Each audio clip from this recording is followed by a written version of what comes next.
Salam pemirsa. Puji Tuhan kita boleh bertemu kembali dalam pendalaman Alkitab melalui pelajaran Sekolah Sabat. Dan narasumber kita, Bapak Situmeang, sudah berada di tempat. Salam pemirsa yang diberkati Tuhan. Apa kabar Pak? Luar biasa. Terima kasih. Dan di sebelah kiri kita Pak Kaunang, apa kabar Pak? Luar biasa dan shalom. Terima kasih.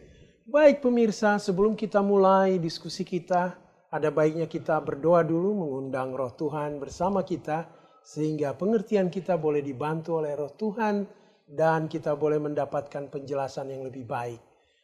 Pak Situmeang, kita persilakan mimpin dalam doa. Mari kita bersatu dalam doa. Bapa dalam sorga, kami puji dan muliakan nama Tuhan yang ajaib. Pada waktu yang baik ini ya Tuhan, kami akan membahas akan kebenaran firman Tuhan. Biarlah kuasa Roh Kudus Tuhan mengurapi kami yang membawakan firman Tuhan pada waktu ini. Terima kasih Bapa, dalam nama Yesus kami berdoa. Amin. Pemirsa di rumah, diskusi kita kali ini cukup menarik, yaitu Yesus berbaur dengan masyarakat. Bagaimana Yesus bisa berbaur dengan masyarakat? Ini kita akan lihat pengalaman Yesus sewaktu dia di dunia, dan kita lihat bagaimana dia memberikan pelayanan yang terbaik buat kita masyarakat yang hidup pada saat itu. Kita mulai dengan Pak Kaunang, mungkin memberi gambaran apa yang dimaksud dengan Yesus berbaur dengan masyarakat. Silakan Pak Kaunang. Oke, shalom para pemirsa dimanapun saudara berada. Saya tertarik dengan pertanyaan yang baik dari Pak Darwis. Dan tentunya saya akan dasarkan di dalam buku Lukas 15 ayat 1 dan 2. Para pemungut cukai dan orang-orang berdosa biasanya datang kepada Yesus dan mendengarkan dia. Maka bersungut-sungutlah orang-orang Farisi dan ahli-ahli Taurat katanya. Ia menerima orang berdosa dan makan bersama-sama dengan mereka. Korelasinya hanya sederhana. Kita ingin menjadi Yesus modern bagi orang-orang yang lain. Yang pertama. Yang kedua, kita bisa menghidupkan metode-metode Yesus seperti dalam buku Lukas 15 ayat 1 dan 2. Dan yang terakhir adalah kita menghidupkan pelayanan atau metode Yesus kepada kehidupan orang yang ada di sekitar kita. Sebagai Yesus teladan kita Pak ya. Amin. Mungkin apa metode dia di dalam metode Yesus di dalam pelayanan, betul. berbaur dengan masyarakat, patut kita contoh. Amin. Ya, Pak, ya. Ya, betul Pak Darus. Mungkin Pak Situmeang bisa menambahkan mengenai Yesus berbaur dengan masyarakat. Silakan. Baik, terima kasih Pak Darwis. Salam pemirsa yang dikasihi Tuhan. Poin yang penting pada pembahasan pada saat ini adalah Yesus ingin mengajarkan satu metode, yaitu mentalitas pelayanan. Ini yang Yesus ingin bangun bagi umat-umatnya agar kita mempunyai mentalitas pelayanan, abundant mentalitas. Mentalitas berkelimpahan. Artinya apa? Ada satu tujuan yang kita lakukan untuk melakukan apa yang sudah dilakukan oleh Yesus. Dan poin yang paling penting adalah Yesus ingin mengajarkan kepada kita, jangan kita egosentris, berpusat kepada diri sendiri. Tapi kita diajak untuk teosentris, berpusat hanya kepada Allah Bapa, kepada Yesus. Egosentris, matikan mulai saat ini. Untuk kepentingan diri sendiri. Karena Yesus sangat tidak senang bila mana kita hanya fokus kepada diri kita sendiri dan lupa kepada masyarakat di sekitar kita. Luar biasa Pak. Amen. Nah mungkin kita coba pelajari Pak Situmeang. Apa ini metode Kristus yang bisa kita gunakan, kita terapkan. Mungkin dengan mempelajari metode Yesus, kita juga bisa terapkan dalam kehidupan kita sebagai umat yang beragama. Silakan Pak. Baik, terima kasih Pak Darwis. Luar biasa, ini sangat menarik. Mendasari dari metode Kristus adalah kita ambil dari Matius 9 ayat 35 dan 36. Apa yang dikatakan di sana? Ada 5 poin yang Yesus ajarkan kepada kita pada saat ini. Dan itu disebut dengan metode holistik. Dan ini sekarang menjadi peran penting bila mana kita ingin sukses, berhasil dalam pelayanan kepada lingkungan kita, kepada masyarakat kita. Yang pertama adalah berbaur dengan masyarakat. Yang kedua adalah kita harus bersimpati kepada lingkungan kita. Dan yang ketiga, kita melayani kebutuhan mereka. Dan yang keempat adalah menggabungkan dari poin 1, 2, dan 3, berbaur, bersimpati, dan melayani kebutuhan mereka untuk memenangkan kepercayaan mereka. Dan yang kelima disempurnakan oleh Yesus, baru ikutlah aku. Inilah 5 panca, ya. Satu standar fondasi yang Tuhan ingin tanamkan bagi kita orang-orang Kristen pada saat ini. Suatu pelayanan yang holistik, ya. Holistik, Tidak lengkap. hanya sebagian-bagian saja, Ya. tapi mulai satu proses dari awal hingga akhir. Ya. Sehingga dia menjadi satu kesatuan yang Satu tidak kesatuan dan punya tidak kekuatan. terpisah, punya kekuatan. Dan poin pentingnya adalah Yesus di sini menggambarkan poin yang paling penting, ada 4 poin adalah sosial. Hubungan sosial. Ya 1 sampai dengan 4 itu adalah sosial. Baru ikutlah aku. Artinya apa? Jangan lupa pelayanan sosial ini, hubungan sosial kita punya kekuatan untuk memenangkan jiwa tersebut. Terima kasih Pak Situmiang. Mungkin Pak Kaunang ini silakan Pak, mungkin kita coba bahas lebih lanjut lagi mengenai metode Kristus ini. Silakan Pak. Shalom para pemirsa, saya tertarik dengan kata rekonsiliasi. Ini metode yang sangat penting. Mengapa? Karena kita sebagai manusia telah terluka dan rusak oleh dosa. Sehingga dikatakan di sini rekonsiliasi Allah dengan manusia melalui pelayanan holistik adalah inkarnasi Yesus. Mengapa ini penting? Karena Yesus sementara berhadapan dengan 2 hal yang sulit. Yang pertama adalah leadership yang sudah bobrok. Yang kedua adalah subordinate atau tingkat kemampuan orang-orang yang di bawah yang tidak mampu memahami apa sebenarnya solusi untuk mencari Yesus secara rohani. Terima kasih Pak. Itu dulu. Mungkin Pak Situmiang kalau kita lihat dalam metode Kristus ini, Kristus sendiri datang ke dunia. Luar biasa. Luar biasa ya. Ini dia ingin berbaur langsung, mengalami kehidupan. Bagaimana kehidupan manusia itu. Supaya dengan inkarnasi, dia lahir ke dunia ini sebagai manusia. Menunjukkan pembauran. Silakan Pak Situmiang mungkin berikan gambaran lagi. Baik. Luar biasa Pak Darwis, apa yang menjadi pembahasan kita pada saat ini, ya. Metode yang dilakukan oleh Yesus pada saat ini itu sudah merupakan suatu bahagian yang harus kita lakukan dalam kehidupan kita. Nah, dan yang berikutnya adalah pelajaran yang penting pada saat ini adalah mengenai hilang dan ditemukan. Nah, untuk mendasari ini ada kita ambil dari Lukas 15 ayat 3 sampai dengan yang ke-7, Lukas 15 ayat 8 sampai dengan 10, dan Lukas 15 ayat 11 sampai ayat yang ke-24. Yang pertama adalah Lukas 5 ayat 3 sampai 7 itu mengenai domba yang hilang. Ya. Lukas 15 ayat 8 sampai 10 itu dirham yang hilang. Kita sudah tahu ceritanya. Dan Lukas 15 ayat 11 sampai 24 ini mengenai anak yang hilang. Nah, saya hanya mengambil dari poin yang ketiga ini mengenai anak yang hilang ini.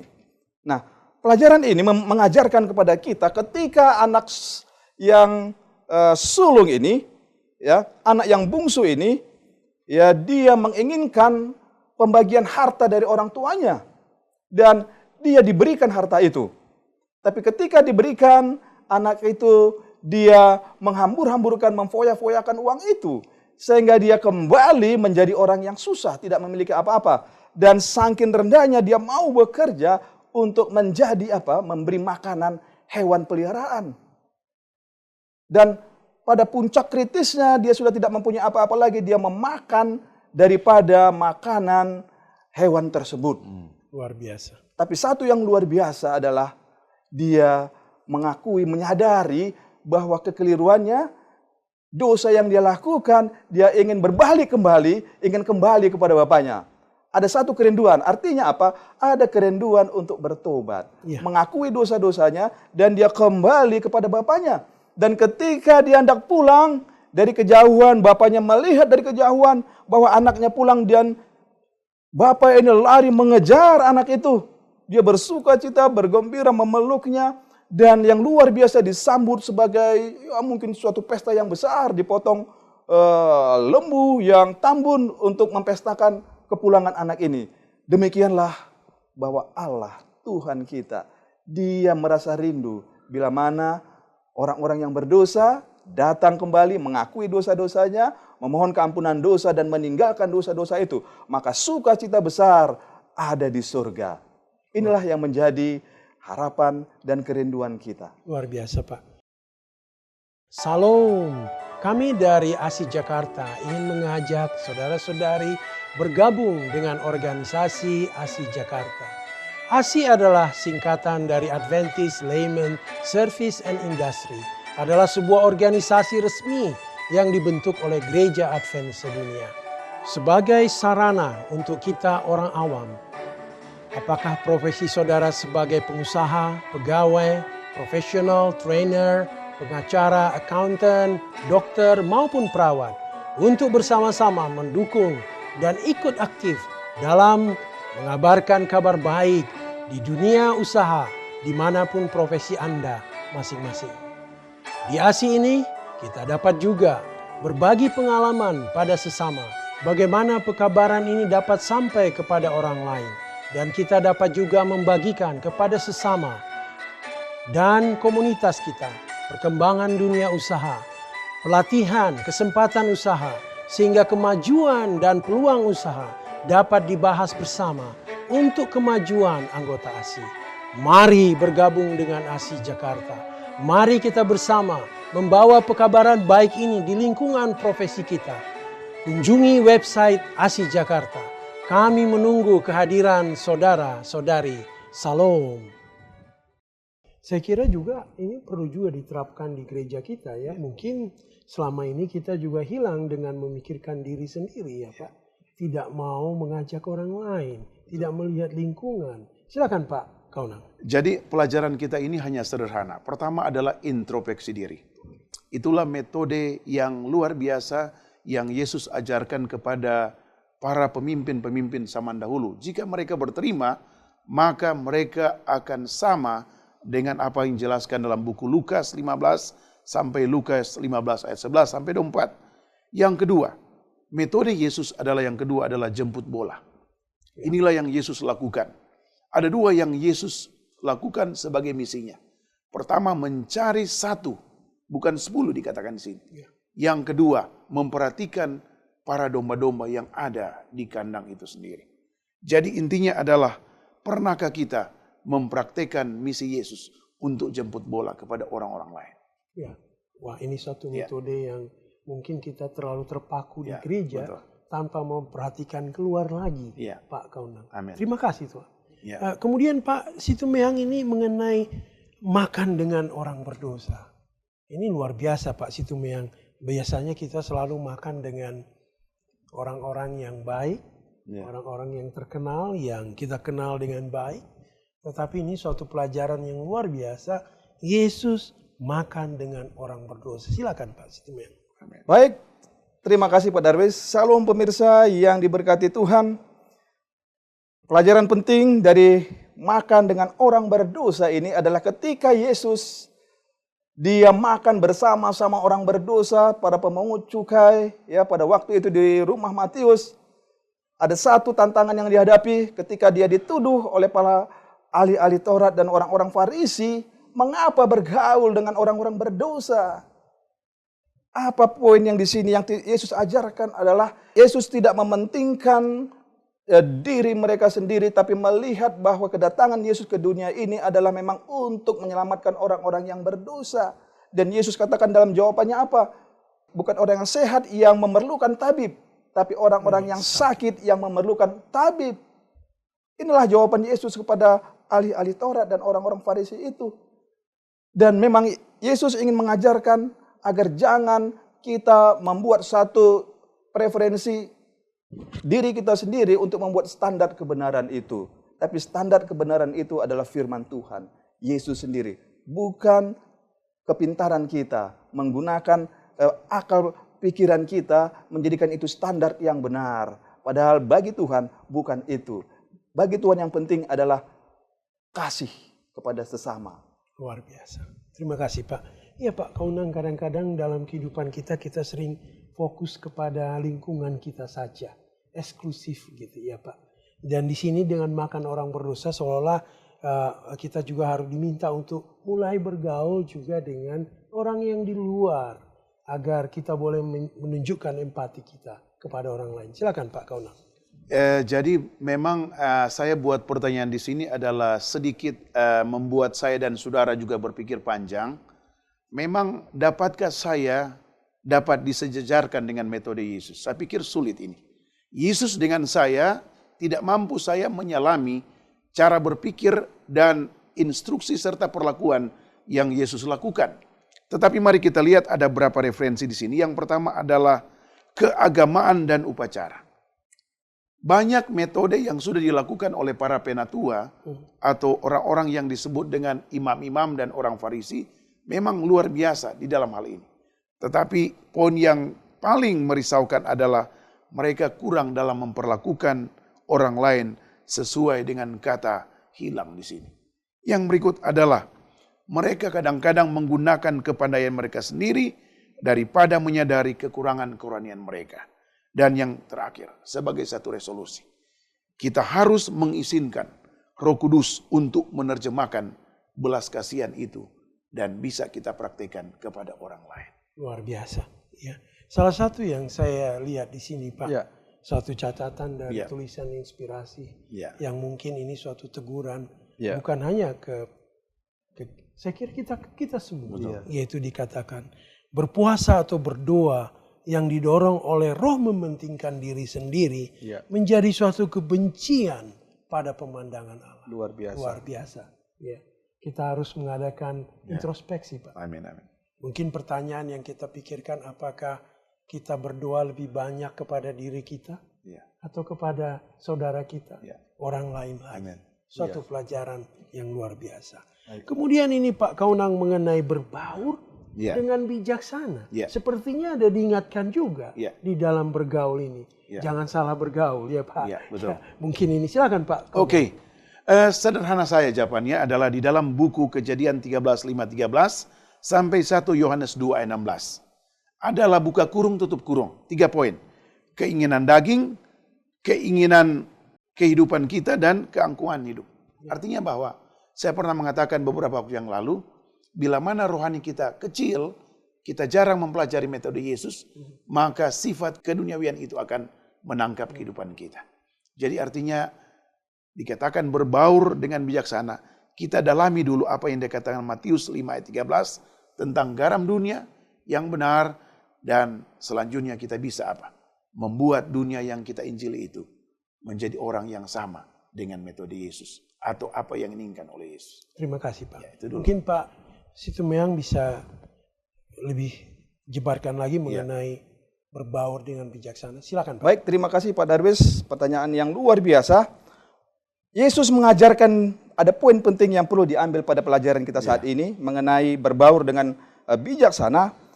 Kita diajarkan untuk perlu waspada ketika kita berbaur dengan orang-orang di sekitar kita yang hidup dengan nilai-nilai duniawi yang sudah ada dalam diri mereka. Dan dalam Matius 5 ayat 13 dikatakan bahwa kita ini adalah garam dunia. Jangan sampai garam itu kehilangan rasanya. Jangan sampai kita punya cita rasa Kristus itu oleh karena kita bergaul dengan orang-orang duniawi sehingga kita punya cita rasa kita itu hambar jadinya. Nah, saya senang dengan filosofi ikan. Ya. Ikan di laut yang airnya asin, tapi dagingnya tidak asin. Oh, oke. Kita tahu ikan yang hidup di air asin, apalagi yang di tengah itu airnya sangat asin, tapi tidak ada ikan laut yang asin dagingnya. Kenapa? Ada satu filter di dalam tubuh ikan ini yang disebut dengan ionosid. Itulah yang memfilter racun-racun, garam-garam yang hendak masuk ke dalam tubuhnya, difilter, dinetralkan. Nah, apa hubungannya dengan kita? Bila mana kita juga bergaul dengan lingkungan, mungkin lingkungan yang kurang baik, ya, kita punya filter melalui apa? Firman Tuhan, Kristus yang ada dalam tubuh kita. Itulah yang memfilter kita sehingga kita tidak terkontaminasi, sehingga kita tidak terpengaruh. Jadi cita rasa kita, kekristenan kita itu tidak hambar. Jangan sampai kan ada istilah, ya, kita mau menarik jiwa, akhirnya apa? Jiwa kita yang tertarik. Oleh karena apa? Fondasi kita masih apa? Masih lemah. Ya. Filosofi ikan menjadi Luar satu biasa. pembelajaran bagi kita. Ya, jadi ini sepertinya Pak Kaunang, bagaimana pelayanan kita terbaik di gereja, kita konsisten juga ya pelayanan kita keluar. Betul. Sehingga cita rasa kita di gereja itu boleh tersebar juga dengan cita rasa keluar. Ya, amin. Jadi kita tidak terpengaruh. Silakan Pak Kaunang, mungkin menambahkan. Oke, ada metode pemasaran yang terkenal saat ini adalah impulse buyers. Artinya sesuatu atau seseorang yang pada prinsipnya mereka datang ke satu tempat atau department store dan sebagainya yang sebenarnya mereka tidak rencanakan, tetapi mereka beli produk dan sebagainya. Aplikasi di dalam pelajaran yang sehubungan dengan apa yang dikatakan oleh Pak Darwis tadi adalah sangat menarik sesuai dengan buku Matius 10 ayat 8. Dikatakan, kamu telah memperolehnya dengan cuma-cuma karena itu berikanlah pula dengan cuma-cuma. Orang akan melihat seperti metode impuls kepada kita bila mana kita ada di dalam Yesus Kristus. Metode Kristus kita sudah serap.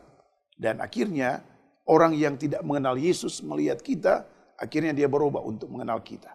Yang kedua adalah Filipi 2 ayat 13 sampai 15. Metode yang sederhana adalah kerjakanlah keselamatan. Bagaimana kita bisa mempengaruhi orang lain tetapi kita tidak mengoreksi diri kita. Tidak memperbanyak metode Yesus masuk di dalam kita. Dan akhirnya bila mana kita sudah mengerjakan keselamatan kita dengan metode Alkitabiah, maka kita akan melakukan juga keselamatan orang lain.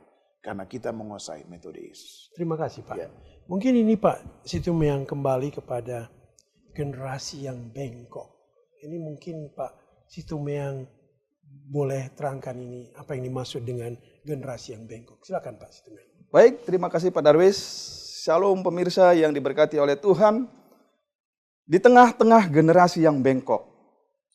Ini merupakan satu pembelajaran bagi kita umat-umat Tuhan, ya, agar kiranya kita sebagai anggota atau gereja kita ini agar tidak menutup diri, ya, kepada lingkungan kita.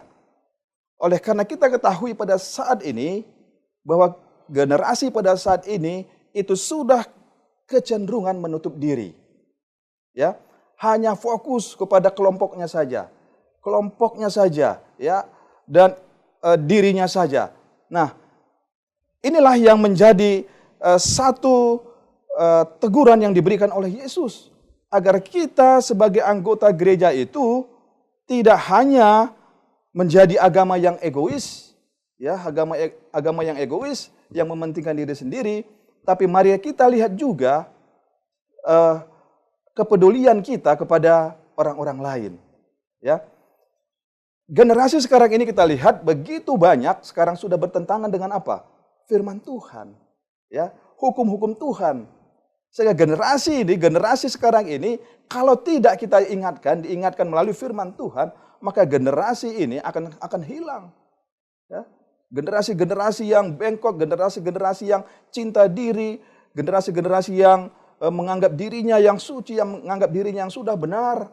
Ini yang perlu ditegur oleh Yesus pada saat ini. Ketika kita mengatakan bahwa generasi kita, kelompok kita yang benar, pada saat itulah kita berada dalam kungkungan iblis. Karena tidak ada yang benar di dunia ini. Hanya selain siapa? Yesus Kristus. Inilah poin yang mau diajarkan kepada kita. Sehingga kita sebagai gereja ini, ya, bukan hanya untuk memenuhi kebutuhan kita, tapi mari kita peduli kepada masyarakat. Oleh karena ada 3 sekarang yang menjadi dilema dalam gereja kita. Yang pertama adalah gereja itu tidak berbaur dengan masyarakat. Dan yang kedua, mereka berbaur dengan masyarakat, tapi kehendak hatinya yang ingin diberikan kepada mereka. Padahal sebenarnya adalah yang ketiga, kita harus melakukan analisis.